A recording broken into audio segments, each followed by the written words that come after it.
जाने। जय हो। भाव से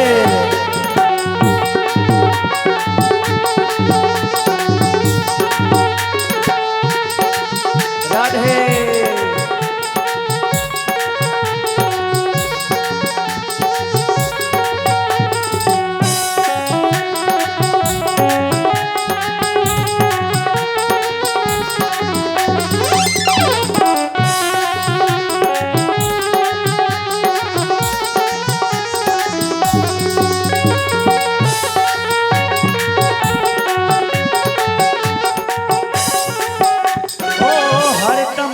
तो रहो मस्तानी, हरदम अब तो रहो मस्तानी। और एक बात याद रखना, तो रहो मस्तानी, हरदम अब तो रहो मस्तानी। सभी पुकारिए, हरदम अब तो रहो मस्तानी, हरदम अब तो रहो मस्तानी। लोक लाज दीनी बिसरानी, लोक लाज दीनी बिसरानी। लोक लाज दीनी बिसरानी, लोक लाज दीनी बिसरानी। रूप राशि अंग अंग समानी, रूप लाज अंग अंग समानी।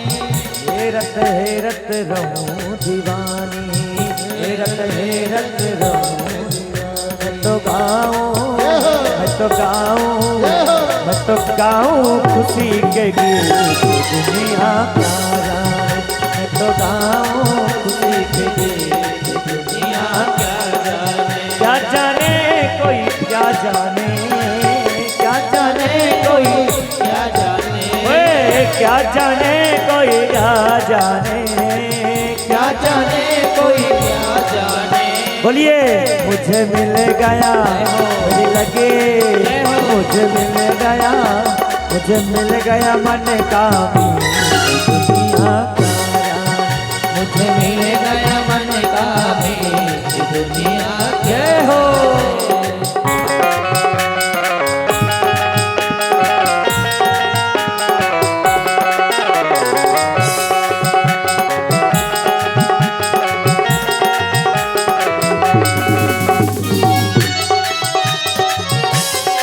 ताली से करते हुए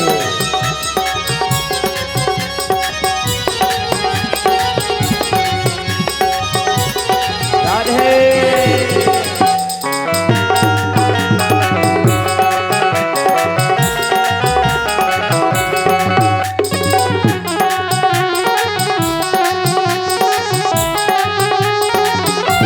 और क्या, मोहन की सुंदर सूरतिया, मोहन की सुंदर सूरतिया।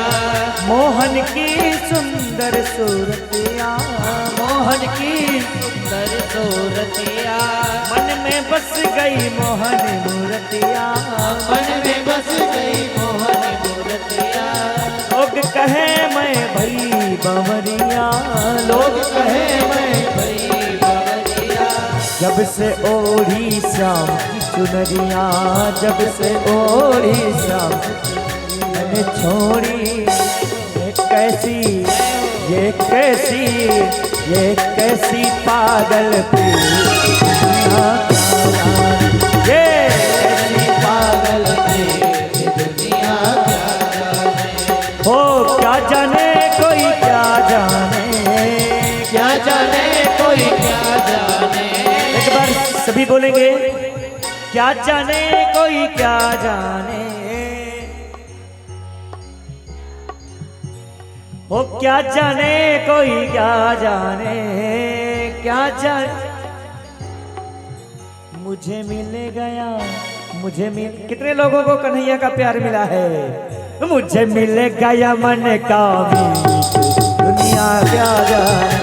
मुझे मिल गया मन का मीत दुनिया क्या जाने। मेरी लगी शाम संग प्रीत दुनिया क्या जाने। मुझे लगी श्याम संग प्रीत दुनिया क्या। बोलिए भक्तवत्सल भगवान की जय हो। और ये कृपा भगवान ने किसको किसको दिया है। सुखदेव भगवान कहते हैं, वो कान्हा जी की बहुत पूजा करते थे। कान्हा जी को, लड्डू गोपाल जी को, जैसे हम अपने घरों में, ध्यान से सुनना, कोई बात नहीं करेगा। हाँ, आपने बहुत साथ दिया और शांति का। और वास्तव में कश्मीर लाल जी जो आपके भक्त है ना, वो से में हमसे भूल कर भी कोई भूल होना, इतनी शक्ति हमें देना दाता, मन का।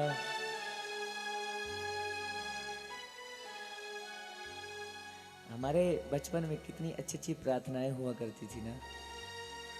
हम चले नेक रास्ते में हमसे,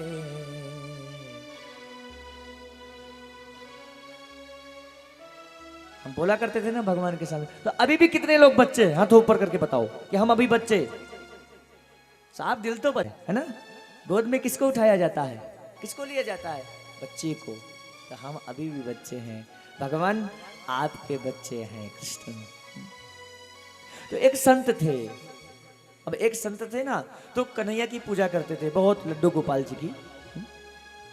लड्डू गोपाल जी की पूजा करते थे। तो चतुर्मासा का वो लगा, कुंभ का मेला आया, तो जाना पड़ा उन्हें प्रयागराज। तो जिस गांव में रहते थे, बगल से उनकी एक बूढ़ी अम्मा और एक बिटिया उनकी रहती थी। कौन कौन रहता था? एक माँ और बेटी, बगल से, महाराज जी के बगल से रहते थे। परंतु उस अम्मा को तो कभी लड्डू गोपाल जी को तो देखा ही नहीं था। माता जी ने कभी नहीं देखा था भगवान को, और उससे कोई मतलब ही नहीं था लड्डू गोपाल की सेवा का। जैसे हम लोग देखो ना, कितने सुंदर सुंदर कन्हैया को सजा रखे हैं। किसने सजाया श्याम प्यारे को, दूल्हा बनाया श्याम प्यारे को। और आज तो भगवान की विवाह का उत्सव है ना। आज आज आज आज तो भगवान की विदाई है ना। कल तो शादी हुई थी, आज विदाई है, और आज तो बहुत सारी शादियां होंगी भगवान की। हाँ, कल तो एक सी हुई थी, आज होगी 16,107। आज और होगी, एक से कल हुई थी। तो वो भगवान की सेवा किया। महात्मा थे काफी तगड़े, बहुत सेवा करते थे। परंतु जिस बगल में माता और बिटिया रहते थे ना, वो अपना काम तो करते थे, परंतु कन्हैया का कभी दर्शन नहीं किया था कि लड्डू गोपाल कैसे होते हैं। एक हाथ ऐसे होता है, एक हाथ में लड्डू ले रखा है ऐसे, एक पैर पीछे, एक पैर, मतलब पूरी तरह से अपने आसन में होते हैं। जैसे आप घरों में सजाते हैं, स्नान करवाते हैं, सुलाते हैं, भोग लगाते हैं, नाश्ता खिलाते हैं, प्रसाद दिलाते हैं। हम कोई प्रॉब्लम तो नहीं होगी। कान्हा जी ने कहा, मुझे चाहे जहाँ रख दो, कोई बात नहीं। बोले, प्रभु कहीं यदि सेवा में कोई त्रुटि हो जाए ना तो क्षमा कर देना, क्योंकि मैं आपको कहाँ लेकर के जाऊंगा, बहुत भीड़ है, महाकुंभ है। कन्हैया ने कहा, जैसी आपकी श्रद्धा, पर इलाहाबाद जा करके, प्रयागराज जा करके मुझे चरणों तक जरूर लेकर के आना। हाँ, ये जरूर जरूर लेकर के आएंगे। अब महात्मा तो जो सिद्ध महात्मा होते हैं वो तो बात करते हैं ना भगवान से, अक्सर बातें होती हैं। आप रोज भगवान को मनाओ, रोज भगवान से बात करो, आपको लगेगा कन्हैया मुझसे बोलते। ये प्रमाण है, बिल्कुल प्रमाण है। आपको नहीं विश्वास है ना तो करके देखना, आप करके देखना, और जरूर भगवान बात करेंगे। के चक्कर में है वो उसका पिता करके कह करके गया कि वो खिचड़ी खिला देना, तो अब लेकर के गई वो बेचारी, खिचड़ी खा लो ठाकुर खा लो। अब कैसे खाएंगे? और वो रोने लगे, बोले नहीं खाओगे तो मैं भी नहीं खाऊंगी, मेरे बाबा गए हैं दूसरे गांव में, नहीं खाओगे तो मैं भी नहीं खाऊंगी। कन्हैया ने सोचा, मैं तुझको कैसे बताऊं, मैं खाता नहीं हूं लेके चम्मच खाना पर, और इसको तो मालूम ही नहीं है कि मैं कैसे खाता हूं। भगवान आकर के चम्मच से खाने लगे, तो जब आधा खा गए तो हाथ पकड़ लिया, बोले दिमाग खराब हो गया है, तुमको शर्म ही नहीं आती है? 2 दिन से मैं भूखी बैठी हूँ, पूरा खाए जा रहा होगा, आधा भी नहीं बचाओगे। जब बाबा आए, बोले कन्हैया का भोग लगा दिया, बोले लगा दिया। बोले खाएगा? अरे साक्षात खिलाया बाबा, वो पूरा खाए जा रहा था, मैंने दिया खींच के दे। बोले क्या बात कर रही हो? बोले नहीं नहीं, पूरा दिया। मैंने कहा देख, आधा तेरा आधा मेरा, वो मेरा वाला भी लेकर के खा रहा था, मैंने दे दिया, कान में जड़ दिया। बोले हाथ से पकड़ करके खाया तेरा? बोले मेरा, अरे चम्मच से खाया, मैंने खिलाया। पूछो, देखो कैसे बैठा है, जैसे कुछ तू जानते ही ना हो, ऐसे बैठा मुंह फैलाए। क्यों नहीं, तुझे खिलाया मैंने। तब बाबा ने हाथ जोड़ लिया, बिटिया के चरणों में गिर गए, धन्य है तेरी भक्ति, मैं तो 20 सालों से खिला रहा था तब तो नहीं आया खाने हैं, तूने 2 दिन में खिला दिया। भगवान कहते हैं कि जो नहीं जानता ना बहुत सीधा है, मैं उसे तुरंत प्राप्त कर लेता हूँ। ध्रुव जी महाराज के पास में कोई विद्या नहीं थी, कहीं वो गुरुकुल में पढ़ने नहीं गए, उन्हें तो जप तप नियम पूजन साधना 5 वर्ष के बालक को क्या पाता है, परंतु भगवान की भक्ति किया ना तो भगवान ने उन्हें तुरंत अपना लिया। 5 महीने में ही भगवान की प्राप्ति हो गई। तू महात्मा जी ने कहा कि ठीक है कान्हा, मैं आपको ना मैं माता जो महात्मा जी ने दरवाजा खटखटाया तो मैया निकल करके आई। बोले क्या है? बोले देखो आप हमारे पड़ोसी हो, ध्यान से सुनना। बोले आप हमारे पड़ोसी हो, मुझे इलाहाबाद जाना है, महाकुंभ लगा हुआ है, आपके लिए भी गंगा जल ले आएंगे। बोले हमें कोई जरूरत नहीं है। अच्छा, बोले एक काम करो, हमारे कान्हा जी को रख लोगे तुम, सेवा बस करना है। बोले मेरे बस का नहीं है, मैं नहीं रखूंगी किसी कान्हा वाना को। अब उसको क्या पता कान्हा कैसा होता है। बोले रख देना, भोजन ही तो करवाना, जो आप खाओगे उसे भी खिला देना। नहलाना तो है, आप नहाना तो उसे भी ले जाना, नल में नहला देना, कुएं में क्या प्रॉब्लम है, नहला देना। बोले मैं नहीं करने वाली, मैं नहीं रखने वाली। महात्मा का है, इसके चक्कर में पूरे गांव में इस प्रकार की प्रॉब्लम आती है तो तुम्हें भगा दिया जाएगा। वो कह रहे तुम रख दो पर मुझको नहीं नहलाना, ना इसको, मैं इसकी तरफ देखूंगी भी नहीं। कन्हैया ने कहा बाबा कहाँ बिठा रहे हो मुझको? बोले प्रभु तुम जानो और ये जाने, मैं क्या जानूं, तुम भगवान हो और ये भक्त है, नास्तिक है तो बना दो ना आस्तिक। अब तो महाराज कन्हैया को लेकर के महात्मा जी गए, अलमारी खोली, अलमारी में बिठाया, ठंडी का पूरा समय था, अलमारी बंद कर दिया और कहा ए अंदर रख करके आया, यदि मेरे कान्हा को कुछ हुआ तो समझ लेना जिंदा मार डालूंगा। उन्होंने कहा बाबा मैं पूजा ही नहीं करूंगी, मैं भोग ही नहीं लगाऊंगी, तू रखा रह जाएगा, मैं छूंगी भी नहीं। अब 1 दिन हो गया, या तो भक्ति आएगी तो भगवान का हृदय से कृपा हो जाएगी, पर इसके पास में भक्ति नहीं आई, भगवान खुद चल करके आ गए, तो भक्ति भी तो आएगी ना। जहां पे भक्ति महारानी होती है वहां पे भगवान जाते हैं, और जहां पे भगवान का आगमन होता है वहां भक्ति महारानी अपने आप चली जाती हैं। आज माता जी के घर में भक्ति महारानी का आगमन नहीं हुआ, संत का आगमन हुआ, और संत के प्रभाव से भगवंत आ गया और भक्ति आएगी। शाम हुई, सुबह रख करके महात्मा जी गए, शाम हुई, इसने कहा मुझे तो देखना ही नहीं है। थोड़ी देर बाद जब खाने लगी ना तो खाते खाते अपनी बिटिया से कह रही है खाना ही तो है, दे नहीं देते हैं, दे दे क्या? बेटी कह रही हाँ ठीक तो है ना, अकेले नहीं खाना चाहिए, तो भगवान भी कहते हैं ना। बोले एक काम कर, चल ठीक है बुला ले, आवाज दे दे, आ जाएगा अपने आप। अब उसको क्या पता कि वो लेके आना पड़ेगा। कान्हा तेरा नाम कान्हा है, आजा खाना लग गया है, जल्दी आजा। अब 2-4 बार आवाज दिया, नहीं आए। बोले ठीक है मैं मानती हूँ तुम मुझसे गुस्सा हो गए, चलो जब से तुम्हारे महात्मा जी बाबा जी रख के गए हैं मैं तुझे देखा भी नहीं हो, पानी भी नहीं पूछा, चाय भी नहीं पूछा, चलो गुस्सा करना ठीक है पर इतना भी नहीं, आ जाओ जल्दी से, क्योंकि गर्मा गर्म खा लो नहीं तो फिर तो ठंडा मिलेगा। फिर भी नहीं आए तो फिर भी गुस्सा होगी। बोले मत आ, अब ठंडा खाना तू। अब साहब टाइम हो गया, रात्रि हो गई। जब रात्रि का समय आया 12 बज गए तो बोले खाना है तो रखा है, मैं तो सोने जा रही हूँ, तुझे लेकर के भी आओ, तुझे देखकर पूरा मेहमान बन गया है। सुन ये तेरे बाबा का घर नहीं है, ये मेरा घर है, खाना तो खा वरना कोई बात नहीं। सुन यहाँ पे रसोईया पे रखा है, ये दाल रखी है, ये चावल रखा है, ये खाना रखा है, खाना हो खा लेना नहीं तो मैं चली। और जाके वो माँ बेटी दोनों पढ़ के सो गई। पर कान्हा ने खाना नहीं खाया, भक्ति का आगमन हो गया कि हृदय में प्रेम आया ना, और प्रेम जगावे नेम को। प्रेम कब आता है? हमें प्रेम तब होता है कि जान ही बिनु ना हो ही प्रतीति, बिन प्रतीति होई नहीं प्रीति। जब किसी के बारे में आप जानोगे नहीं तो प्रेम कहां से होगा?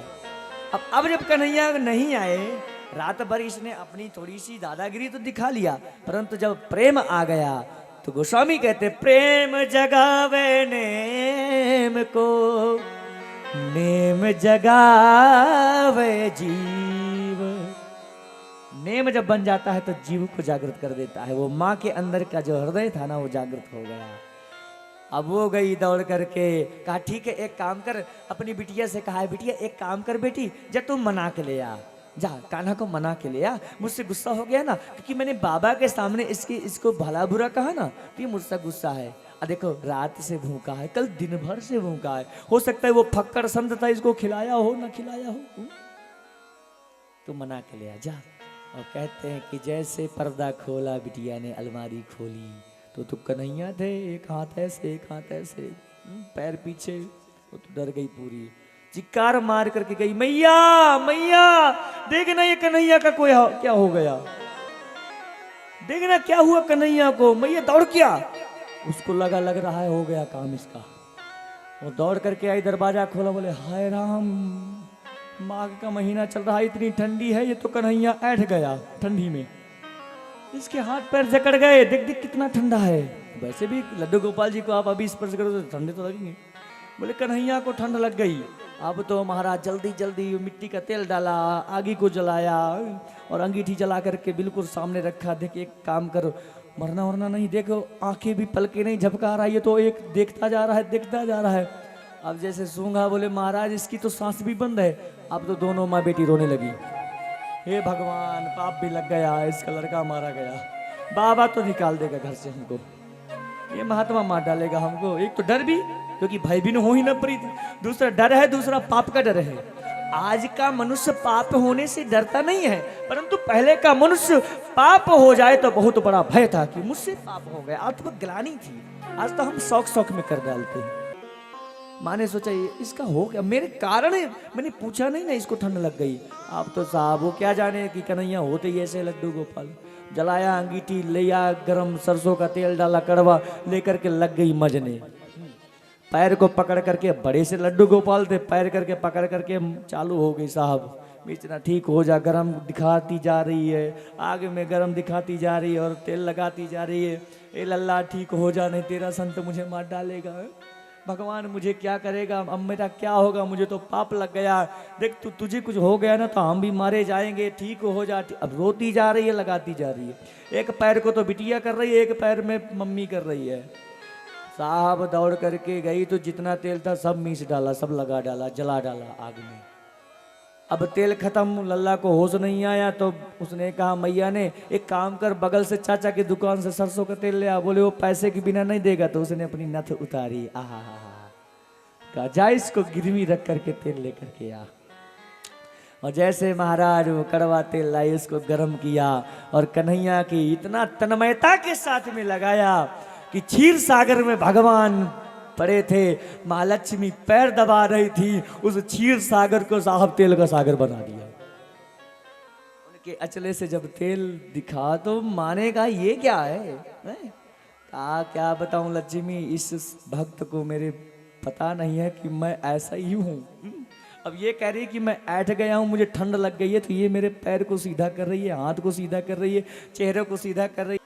तब लक्ष्मी जी कहते हैं प्रभु मालूम भी तो नहीं है ना इसे, इसने आपको कभी देखा तो नहीं ना, तो जैसा बनाना चाहती है वैसे बन जाओ ना, वरना नहीं बनोगे ना तो ये अपने प्राणों को दे देगी और ये तुम्हारे क्षीर सागर को तेल का सागर बना देगी। ये रोती जाएगी, असुर और तेल मिल करके आपके सागर को बदल देगी। और इस बार गुस्से में आकर के कन्हैया के पैर को पकड़ करके माँ बेटियों ने ऐसे जीगा कि कन्हैया का पैर सीधा हो गया, दूसरे पैर को सीधा किया, हाथ को सीधा किया, रोती जा रही ले कि जो पलके थी नहीं, 2-4 बार दबाया, पंप किया तो पलके करने लगे, मुंह में उंगली जबरदस्ती घुसेड़ा, बोल जल्दी। तब कन्हैया ने कहा मारी डालोगे क्या? हाँ अब बोल क्या खाएगा तू? देख मुझे क्षमा कर दे, तुझे ठंड लग गई थी, वरना तुझे ऐसे क्यों हम मारते हैं? अच्छा बोल, संत ने तुझे सेवा बहुत किया, देख तू बहुत सुंदर लग रहा है ना, क्या खाएगा? कन्हैया ने कहा जो तुम्हें खिलाना हो खिला दो। अब कन्हैया देख रहे हैं कि संत जी लौट करके आ रहे हैं, रास्ते में है। जैसे वहां पहुंच गए, बैठे हैं, महात्मा जी आए, क्यों मैया? बोले खबरदार, चल बाहर, चल बाहर निकल, जल्दी निकल। अरे तुझे शर्म नहीं आती? चल ठीक है, मैंने कहा कि मैं तेरी कन्हैया की सेवा नहीं करूंगी, भोग नहीं लगाऊंगी, तो कोई इस तरह बिठा के जाता है कि उसकी ठंडी लग गई। 2-2 कम्बल थे तेरे पास में, मेरे ही घर में कम्बल पड़े थे, कम्बल ना उड़ा के चला जाता? महात्मा के समझ में ना आए कुछ कि तुम बोली क्या जा रही हो माता। कन्हैया को ठंड लग गई। बोले हाँ, अरे कन्हैया को ठंड लग गई थी, वो अकड़ गया था पूरा। देख कितना मैंने कम से कम हजारों रुपए का तो तेल लगा डाला, उस समय का 1000 रुपए, सब कुछ बेच बेच करके इसको ठीक किया। अपने कन्हैया को ले जाए, इस समय ठीक है, बिल्कुल आंख पैर बिल्कुल ठीक है, चलाता है, डुलाता है, पलके झपकता है, बोलता है, और मैंने खाना खिला दिया है, अब ले जा। ध्यान रखियो, जैसे महाराज बाबा जी गए साहब, दृश्य बदल रहा था, दृश्य चेंज था साहब। कन्हैया देख रहे हैं पलके से। बोले ये कौन है? बोले तेरा कन्हैया है। बोले मेरा कन्हैया? मैंने तो कन्हैया अपना लड्डू गोपाल रख करके गए थे, ये तो ये कौन, कहाँ से लड़का उठा लाई हो? बोले ये लड़का नहीं है, वो तेरा कन्हैया ही है। बताओ। तब महात्मा जी से बोले भगवान क्या करूं, इस माता ने यदि नहीं बनता ना इस तरह, तो ये मेरे क्षीर सागर को ऑयल का सागर बना डालती। आहा हा, महात्मा जी मैया के चरणों में गिर पड़े। माँ मेरी भक्ति, मेरे गुरु परंपरा से मैं भक्ति करता आ रहा था, मैंने आज तक भगवान से जिद नहीं किया, भगवान को मैंने अपना स्वरूप नहीं दिया। धन्य है तेरी भक्ति, जिस भगवान को कौशल्या ने नहीं सीधा कर पाई, जिस टेढ़े प्रभु को यशोदा ने सीधा नहीं कर पाई, उसको तूने आज सीधा कर दिया। धन्य है तेरी भक्ति। बोले भक्तवत्सल भगवान की जय।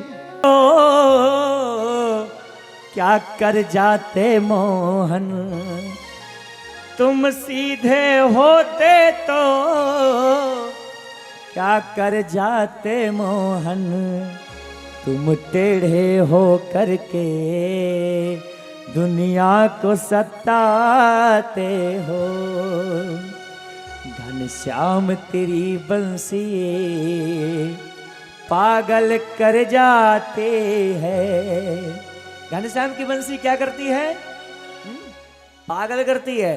परंतु बंसी से बढ़कर के भी एक भयानक अस्त्र है भगवान के पास में। क्या है? बोले मुस्कान। घनश्याम तेरी बंसी पागल कर जाती है। मुस्कान मुस्कान मुस्कान तेरी मोहन घायल कर जाती है। तुम गोरे होते तो क्या कर जाते मोहन, तेरे काले रंग पर ही दुनिया मर जाती है। घनश्याम तेरी बंसी। हम लोग गाते नहीं हैं, पर गाते हैं। हमारा गाना यदि मुंह से ना हो करके हृदय से गाए ना, तो हमारा जीवन धन्य हो। भगवान अपने भक्तों पर ऐसी कृपा करते हैं। और आज प्रभु कृष्ण ने, द्वारिका आदेश ने आज रुक्मणी के ऊपर कृपा किया। रस्म को बहुत सत्कर्मी थे, उनकी एक पुत्री हुई रुक्मणी, जो कल आपने विवाह देखा भगवान का। परंतु नारद जी ने ऐसा कार्य किया, लक्ष्मी के साक्षात मतंग मुनि के श्राप से ये आई थी। लक्ष्मी की अवतार थे, और इधर जब रुक्मणी जी आई, बड़ी हुई, तब नारद जी का आगमन हमेशा होता रहता था। तो रुक्मणी जी कहती थी कि बताइए नारद जी, सबसे विश्व में सबसे सुंदर कौन है इस समय? बोले आप हैं। अच्छा, तो हमारी योग पति कौन है? बोले विश्व में आप नारियों में सुंदर हैं, और यदि पुरुषों की बात करें ना तो कृष्ण है, बहुत सुंदर है। इतने सुंदर हैं कि त्रिभुवन कमनम तमान वर्णम, इतने सुंदर हैं कि साहब जो उनको देखता है ना वो उन्हीं का हो जाता है। श्याम भरा है गजब का प्यार तेरी अखियन में, इतना सुंदर है। और आपके योग वही है, यदि आपके साथ में उनका विवाह हो जाए,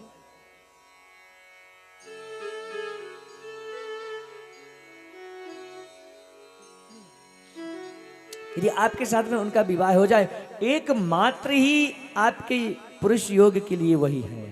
अब तो रुक्मणी जी को भगवान से प्रेम हो गया, और जब देखते हैं ना कि इनके भाई शिशुपाल से विवाह तय करके आते हैं, तो ये पत्र लिखती हैं एक, और कहते हैं कि प्रभु मैं चाहती हूँ कि आप मुझे वरण करें। और भगवान रुक्मणी जी का वर्णन करते हैं। रुक्मणी जी का वर्णन करते हैं, भगवान लेकर के जाते हैं। तब विदर्भ देश से भीष्मक जी कहते हैं मेरी एक पुत्री है, भगवान आप लेकर के बारात आओ, हमारी पुत्री का विवाह करवाइए। आज रुक्मणी जी का विवाह संपन्न हुआ, बारात लौट करके आई और कहते हैं कि लौट करके बारात आने के बाद में इनके यहाँ देवा दग्धः प्रादरुद्रमन्नुना देहे उपपत्तये भूया तमेवा प्रतिपद्यता।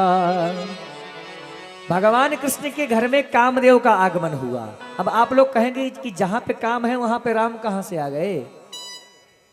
जहां पे काम है वहां पे राम प्रभु कैसे है, और राम के घर में काम कैसे आ सकता है? तब भगवान ने अपने विभूतियों में कहा है कि मैं विभूतियों में काम हूं, परंतु धार्मिक कार्य में मैं काम हूं, धर्म को लेकर के जो चलता है। अच्छा, कामदेव जी इनके पुत्र कैसे बने? बोले भोले बाबा का आशीर्वाद था। किनका आशीर्वाद था? पूरे जीवन में हमारे और पूरे सृष्टि के निर्माण में सबसे ज्यादा भोले बाबा का हाथ है। किनका हाथ है? बोले शंकर भगवान की। ये जगत के पिता हैं। भगवान राम नहीं है यहाँ के भगवान, यहाँ के राजा राम भी नहीं है, यहाँ के राजा कृष्ण भी नहीं है, यहाँ के देवता विष्णु भी नहीं है, यहाँ के ब्रह्मा जी का भी कोई नहीं है यहाँ काम। फिर कौन है? बोले भोले बाबा है। यहाँ भोले शंकर का सब कुछ है। जीते जी भोले शंकर, मरने के बाद भोले शंकर। जीते जी भोले बाबा के मंदिर में जाते हैं, नमः शिवाय करते हैं, और मरने के बाद में महाराज शिवपुरी जाते हैं। जाते कि नहीं जाते? जिंदगी के साथ भी और जिंदगी के बाद भी दोनों चीजें भोले बाबा के हैं। भोले बाबा ने आशीर्वाद दिया था कामदेव को, रति को, कि जद्व यदुवंश कृष्ण अवतारा होई हरण महामहिमारा। जब यदुवंश कृष्ण अवतारा होई हरण महामहिमारा। कृष्ण तनये होई है पति तोरा, वचन अन्यथा होई न मोरा। कृष्ण तनय होई है पति तोरा, वचन अन्यथा होई न। सीता राम राम राम राधे श्याम श्याम श्याम। सीता राम राम राम राधे श्याम श्याम श्याम। सीता राम राम राम राधे श्याम श्याम श्याम। सीता राम राम राम राधे श्याम श्याम श्याम। और आज वो समय आया है, जैसे समुद्र में डाला ना, तैसे कहते हैं कि भगवान नारायण सुतः शंभरेणाहतो ग्रहात्। समुद्र में डाला और एक मछली ने, जब मछली ने देखा कि कोई खाद्य पदार्थ है, उसने मुंह फैलाया और विशालकाय मछली के गर्भ में प्रद्युम्न जी चले गए। और वो मछली तैरते तैरते सम्रासुर की सीमा में पहुंच गई। मछुआरों ने उसे पकड़ा और जैसे भोजनालय में ले जाया गया, सम्रासुर राक्षस था, और जैसे ले जाया गया इसे काटा गया, पुत्र निकला। भगवान की माया से मोहित होकर के उस पुत्र को लेकर के अपनी मायावती को दे दिया। एक दासी थी, ये पूर्व जन्मी की रति है। जब भगवान शिव ने कामदेव को अपने तीसरी नेत्रों से जलाया था, तो रति जी भगवान के चरणों में जाकर के प्रणाम किया, प्रभु अब तो मैं अकेले रह गई, आपके चरणों में आई हूँ। तब प्रभु ने कहा था, शिव जी ने, कि रति तुम चिंता मत करो, मैं आपके पति को द्वापर के अंत में जरूर मिलवा दूंगा। कृष्ण के पुत्र बन करके ये आएंगे और सम्रासुर का वध करेंगे। आज रति जी को कुछ नहीं मालूम, क्योंकि ये मायावती के रूप में है। तब नारद जी है, और नारद जी ने कहा ये साक्षात आपके पति हैं, आपको तंत्र साधना और रसायन विद्या का आपको ज्ञान है, इसके द्वारा आप इन्हें युवान बना दो। युवान बनाया, अनेक प्रकार की मायावी शक्तियों से उन्हें परिपूर्ण किया, और हमारे प्रद्युम्न जी सम्रासुर का वध किया। वध करने के बाद में जब रति को लेकर के द्वारिका आते हैं, तो देख करके महाराज प्रद्युम्न जी को द्वारिकावासी अचेत रह जाते हैं कि अरे कृष्ण कौन है। तब दूसरे कहते हैं नहीं नहीं, ये कृष्ण के पुत्र हैं। आगे चल करके जब पुत्र की कथा सुनाई ना, तो भगवान सुखदेव से राजा परिचित कहते हैं, महाराज मुझे तो भगवान की विवाह की चर्चा सुनाओ, भगवान के कितने विवाह हुए हैं। तब कहते हैं, राजन द्वारिका में एक राजा था सत्यराजित नाम का, सत्राजितः सूर्यो भक्तस्य परमं सखा प्रीति तस्मै मणिं प्रादा सूर्यः तुष्टस्य मान्तकम्। सत्रजित